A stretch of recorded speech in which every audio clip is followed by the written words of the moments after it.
hear from Dale Earnhardt Jr. Here's Ralph Shaheen.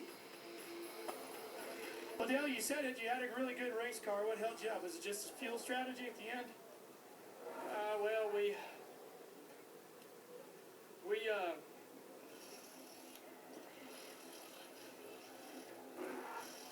can we start over? Sure. Yeah, no problem. You ready? Okay. Junior, you said it yourself on the radio at the end. You had a really good car today. What was it that cost you the opportunity to get the win? Well, we just didn't want to run out of gas, so I didn't know the caution flags were going to be so long. And they were long enough to help them guys make it on fuel. We just didn't. We're not able to take them kind of chances just yet.